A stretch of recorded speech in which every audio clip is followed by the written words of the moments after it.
Are you leveraging the power of protein and fiber to reach your fat loss goals? In today's episode, we're diving into part 5 of my 7-part series on shedding belly fat, where we'll explore why these two nutrients are essential for fat loss success. You'll learn exactly how much protein and fiber you need based on your body weight, your body fat, and metabolism, and discover my favorite sources of each. By the end of this episode, you're going to have a clear plan to maximize your nutrition and make these nutrients work for you. Before we dive in, if you're listening on the Apple Podcast app or on Spotify, make sure you hit the follow button. And if you're watching on YouTube, make sure you hit the like and subscribe button down below.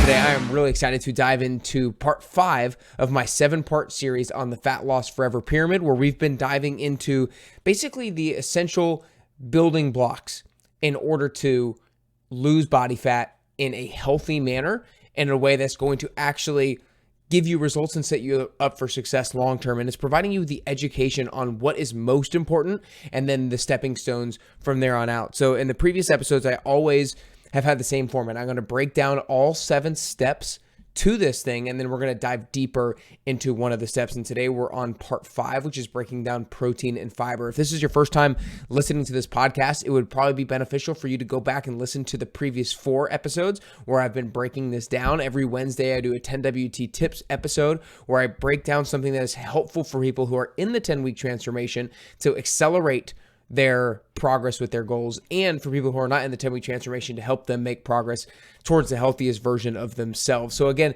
as I've reminded you guys in previous episodes, this Fat Loss Forever Pyramid is not something that I came up with myself. This is something that was created by a guy named Dr. Eric Helms and something that I learned in a course by a guy named Dr. Lane Norton. I am simply giving my take on it and expanding on it on how I believe that you can implement it into your goals and your lifestyle. So this 7-part pyramid, if you will, the bottom or the foundation of the pyramid is most important to consider first. Then every other step thereafter is a building block. But the top of the pyramid does us no good if we don't make sure that we apply the things that lie below it. So keep that in mind. The first one is sustainability and adherence, because the best fat loss plan ever scientifically means nothing if you're not going to stick to it consistently. Part 2 is caloric deficit. It doesn't matter what you do. If you're not in a calorie deficit, if you are not burning more energy than you are taking in, then you are not going to be able to lose body fat. The third is exercise and how to leverage the proper ratio of strength training and cardiovascular exercise to both achieve a caloric deficit while also being able to maintain muscle mass to keep your metabolic rate high. Fourth is self-monitoring, how we go about actually tracking our own behavior in order to maximize results. Part 5 and what we're going to talk about today is protein and fiber and why these two nutrients are the top 2 nutrients you need to leverage in order to hit your fat loss goals in the healthiest manner possible. Part 6 is going to be carbs and fats. That's what we're going to be talking about next week. How many carbs should you have? How many fats should you have? We're going to be talking about high carb diets versus low carb diets. And I'm going to give you a must-know fact about carbs and a must-know fact about fats. And then lastly, the 7th one is going to be supplements. Which supplements are going to help accelerate your fat loss goals, which are worth the hype, which are not. And actually, I'm going to give you guys a little bit of insight into the supplements that I take as well. But let's dive into part number 5, protein and fiber. Now, again, the first 4 and the previous 4 weeks that I discussed, those are paramount. Those need to be hit first. You need a plan that's sustainable. You need to make sure you're in a calorie deficit. You need to make sure you're exercising. You need to make sure you're self-monitoring. Now we get to protein and fiber.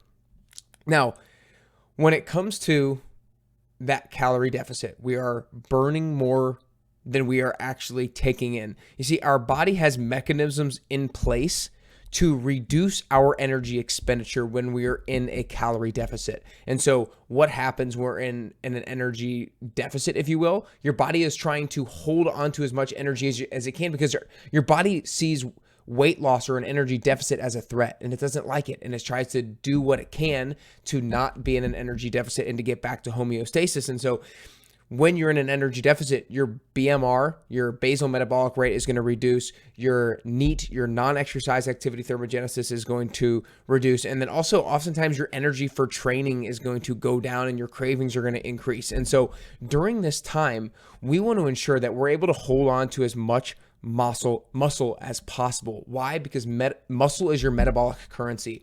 It is a thing that is going to burn calories at a faster rate, much more so than adipose tissue or fat tissue, if you will. And so the greater deficit that you're in, the more protein becomes more and more important. Because if you're in a calorie surplus, if you're eating more than you're burning, then that is muscle sparing already. Because if your body has more raw materials than it needs, then it's not going to break down muscle. But if your body has less raw material than it needs, meaning you're eating less than you're expending, then it needs to take energy from somewhere. And we want it to take that energy from fat tissue and adipose tissue rather than muscle tissue and lean tissue. And so we need to fight against that by having a lot of protein and really prioritizing protein to ensure we can maintain as much muscle as we possibly can. So that's really one of the biggest reasons why protein is so important. The second reason why protein is so important is because of satiety and keeping you full.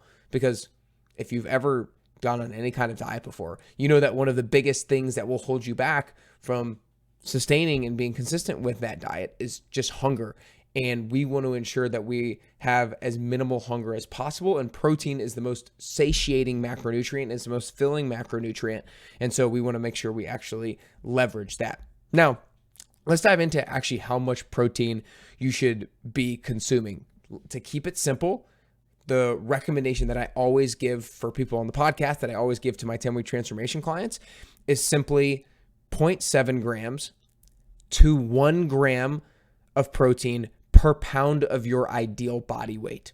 So let's say, for example, you were 200 pounds, but you wanted to be 175 pounds. That was your ideal body weight. Then we would take 0.7 times 175 to give you the minimal amount of protein that we want per day. And then we would do 1 times 175, which is obviously just 175, to give you the maximum amount of protein that we want in a given day. Now, look, if you're a little bit below and a little bit above that, it's not that big of a deal. But these ranges are what is optimal for you to be able to maintain muscle and maintain as much fullness as possible while still in an energy deficit. If you eat less protein and you're still in a calorie deficit, will you lose weight? Yes. However, you run the risk of losing more muscle than you would otherwise have if you ate enough protein. So calorie deficit is the top priority, but consuming enough protein is huge when it comes to holding on to as much muscle as you possibly can. So when it comes to determining how much protein you should be eating, you're really trying to minimize how much your body is in a breakdown state, because muscle protein breakdown and muscle protein synthesis are always happening simultaneously inside of our body. We are always rebuilding muscle, or we are always rebuilding protein, and we're also breaking down protein at any given point in time. And so we just want to make sure that our muscle protein synthesis, the creation of new protein, is not as far below muscle protein breakdown as possible, as regularly as possible. And that is why having enough protein is absolutely critical. Now, what are my favorite types of protein when it comes to a fat loss goal and maintaining as much muscle as possible? 100% is going to be animal-based protein. And that is simply because of the higher leucine content that animal-based protein has compared to plant-based protein. Leucine is one of the essential amino acids that is primarily responsible for muscle mass and primarily responsible for muscle growth. And when it comes to the different types of protein sources, animal-based protein sources have much higher leucine contents than plant-based protein sources. I actually learned in this course that I took from Dr. Lane Norton that he actually did a study in school, I believe, where they had people who ate animal-based protein sources, and then they had people who ate non-animal based protein sources, and they equated, or they measured the total leucine content from people who have the animal-based protein and the plant-based protein, if you will.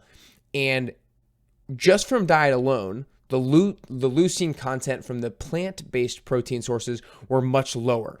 But then they took those people with plant-based protein sources and they supplemented them with leucine so that they could get them to the point of consuming as much leucine as the people who are just on the animal-based protein sources. And when they supplemented with leucine, they saw basically the same amount of muscle growth between the two types of people, the people who were doing animal-based protein sources and the people who were doing plant-based protein sources. But again, they had to supplement with a lot of leucine in order to make up for the deficiency of leucine in these plant-based protein sources. So again, my favorite animal-based protein sources, whey protein, is very digestible and has high contents of leucine, and it's cheap.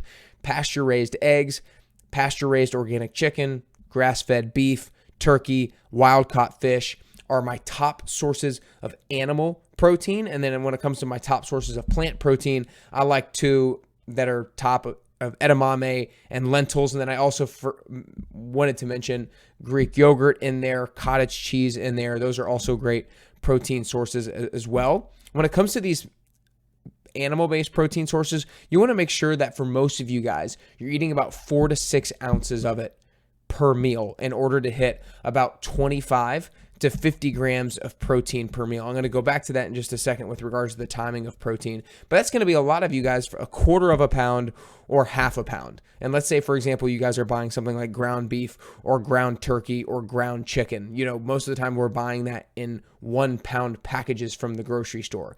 So 1 pound packages is going to be 16 pounds. And so a quarter of a pound is going to be a quarter of that package. Half of that pound is going to be 8 ounces of that package. And then somewhere in between is going to be 6 ounces. So when you're meal prepping or you're serving your meals, you want to make sure that you're at least getting 1/4 of that pound that you are cooking up to maybe half of it, depending on your body size and depending on your protein needs, if you will. Then the last thing I want to say about protein is protein timing. Now, from what I've learned is that protein timing is not necessarily all that critical. It's most important that you get in the right amount of total protein per day. But that said, it is just most ideal that you space it out pretty evenly amidst 3 to 5 meals throughout your day.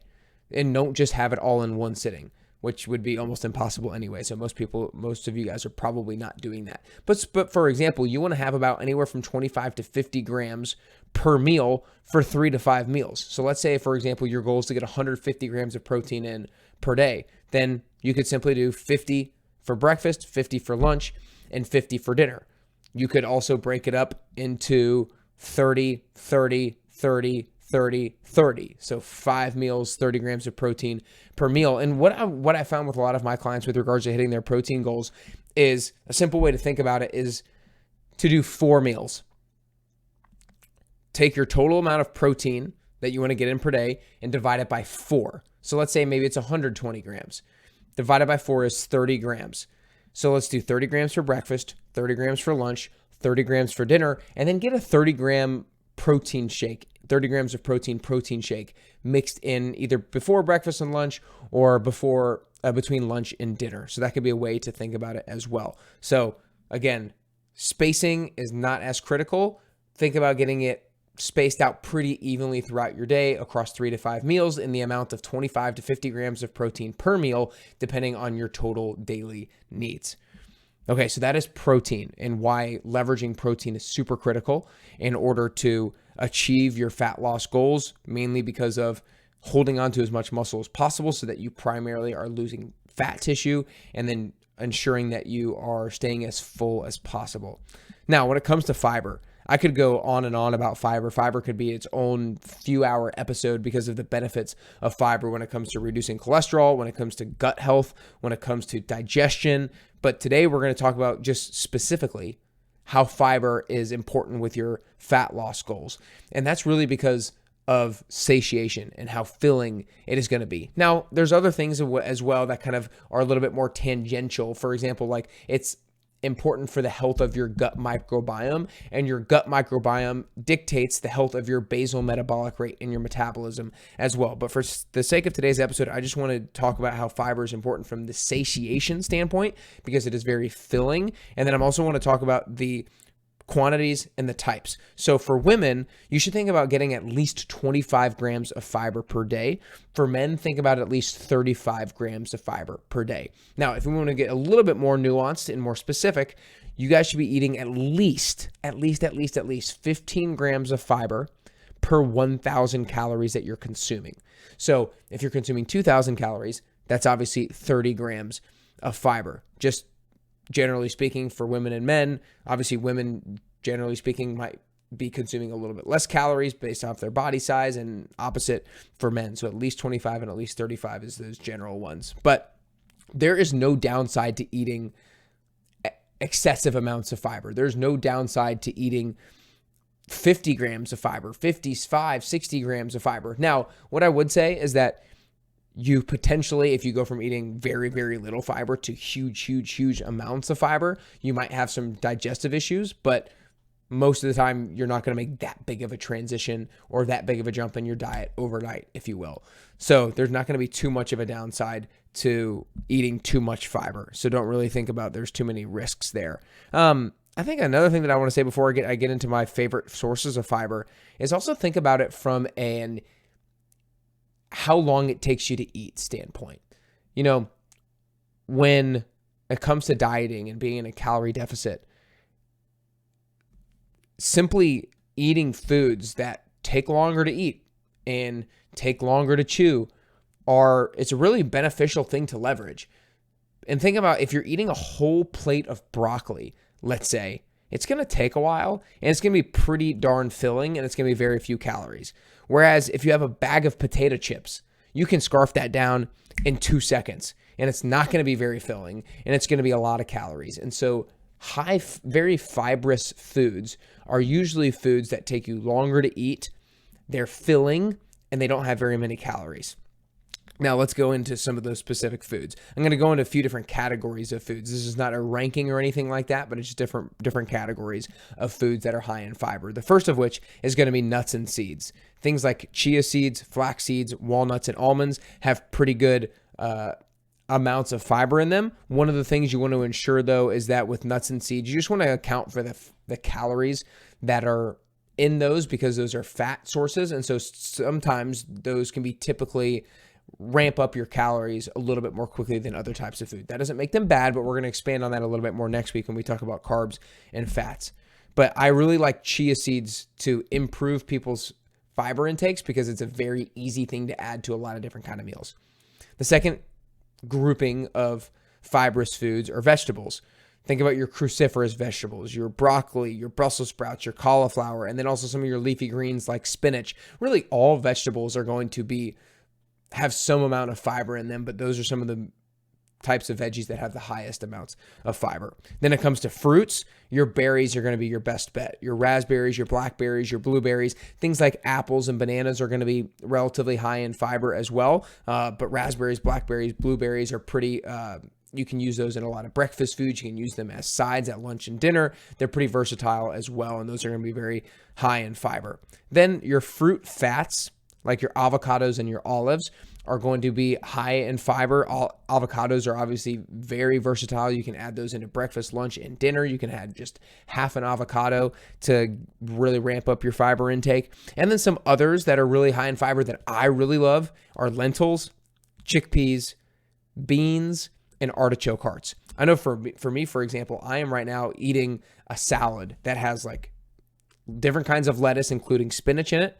Then I put lentils in it. I put artichoke hearts. I put olives. I put avocados, all in one salad to really make sure that salad is high in fiber. And that makes that salad that much more filling than something that has very few of that kind of stuff. So like I said, there's a lot of other health benefits to fiber, like gut health, digestion, your immune system, lowering your cholesterol and all that stuff. But I just wanted to talk today about leveraging fiber when it comes to fat loss. I hope you guys got some insight today. I want you to make sure you share this episode with a friend or family member who is on their own fat loss journey or who you feel like would gain a lot of insight from these episodes that we've been sharing over the past 5 weeks, and we will continue to share over the next couple weeks. You guys, we are continuing to try to bring the highest level of education and also motivation in these Best You podcast episodes. So please like and subscribe to the episode if you have not yet already, but also stay tuned for the next 2 parts, the final 2 parts of this 7-part series, where we'll break down carbs and fats. We'll talk about low carb diets versus high carb diets. And then we'll talk about supplements, which ones are worth their while, which ones are not, which ones I actually take myself. So like and subscribe, rate the show, share it with a friend. If you're watching on YouTube, like and subscribe down below as well. But more than anything, I hope that you've got something today that you can take in and that you can apply, so that you can get closer to your health and fitness goals. And so ultimately, you can get closer and closer to your best